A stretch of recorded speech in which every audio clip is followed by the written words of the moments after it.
What's good, YouTube? It's your boy Black Couch Booking back with another video, and today we're gonna get right into it, man. If you're new to the channel, like, comment, and subscribe. We drop videos consistently, man. When I say consistently, I mean super duper consistently. But anyway, man, check out my old videos. Please subscribe if you're new. We on the road to 1,000 subs, and I'm hoping you guys could join us on our journey. So let's get right into it. I think about this all the time. If you're familiar with my channel, if you're familiar with my channel, I think about this subject all the time. Like, yo, it's like when you're doing GM mode, whether that be the old Smackdown vs. Raw games or the WWE 2K23 or 2K22 mode now, it always says you gotta have a good opening and a good closer, but you gotta have something that can follow the opening, which is the mid card. WWE has a huge issue with creating mid card stars, and I'm not talking about the champions. I'm not talking about the Austin Theories, the Gunthers, the tag team champs, in which there's also a huge problem going on, even with like Austin Theory and the tag team champions. I'll get into that, but think about it. Besides those champions, who are the mid-card stars? Santos Escobar was gearing up to be a fantastic mid-card guy. Now I feel like he's overshadowed by the whole LWO, Rey Mysterio, and even Zelina Vega, which is mid-card for the women, but we'll get to that in a second. It's like they really don't know what they're doing. Let me explain it, and I don't want you guys to think I'm rambling. Let me explain what I actually mean by this. So, the mid-card, right? Don't look at the champions. Just look at the mid-card in general, because you don't need champions to have a good mid-card. What they're trying to do with Trish Stratus and a Becky Lynch rivalry, for example, is something that is alright for the mid-card. But other than that, what?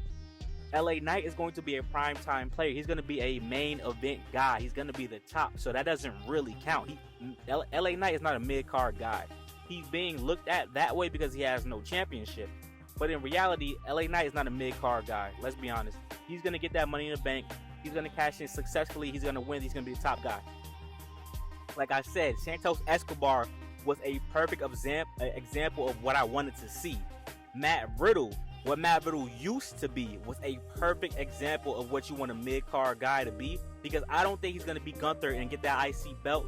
So he's just going to be another guy who just makes the mid-card champion looks good, but like there's no mid-card accountability. There's no mid-card like credibility.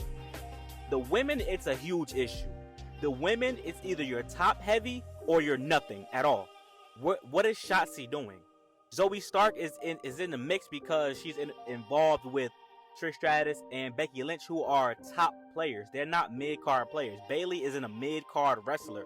Io Sky, a lot of people are now projecting her to win the Money in the Bank, which means she's basically about to be a top player. So even being considered for that makes you like a top star. Zelina Vega, you could say she's mid-card because she doesn't have the belt, but she just main evented a premium live event the other day.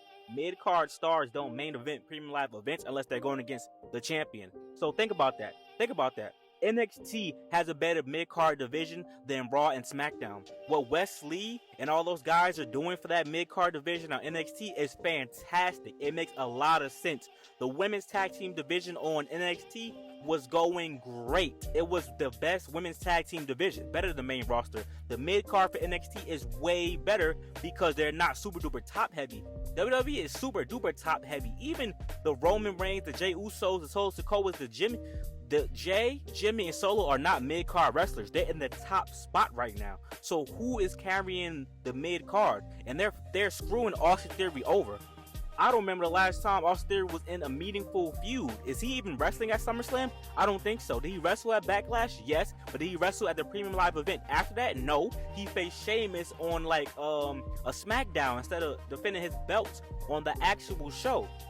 So what is really going on here, guys? What is the mid card that WWE supposed to have?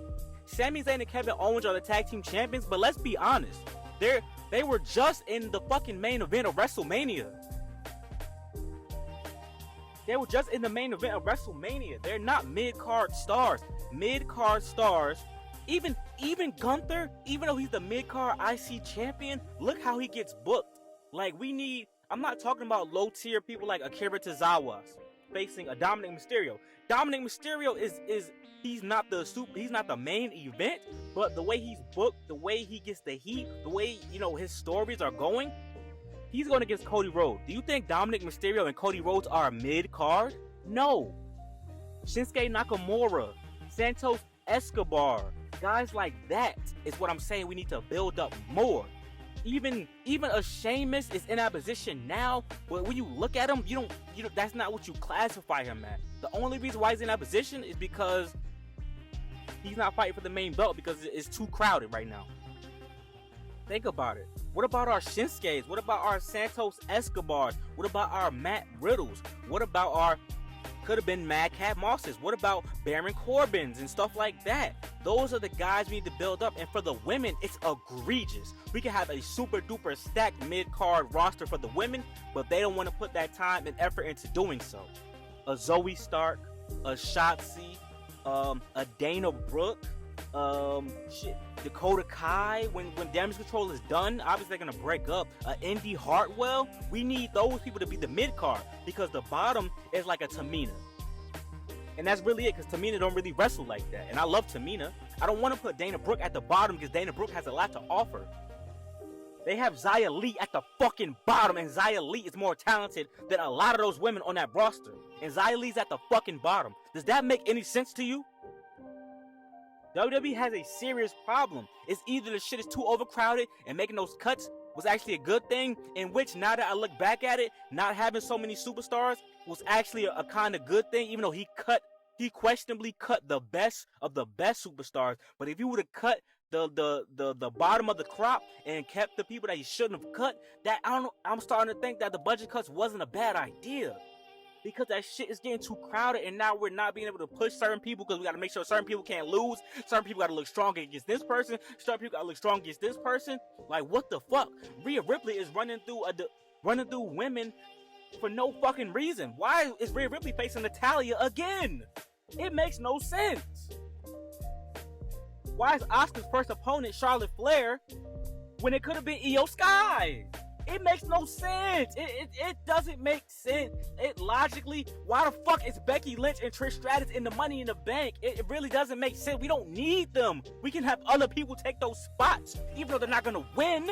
But it would make more sense to have mid-card. Shotzi should be in it. If she's not in it, I have to be keeping up. That's how much shit it is to me. The mid-card is in trouble, guys. And this is gonna go into my next video about Rhea Ripley. Trust me. Listen.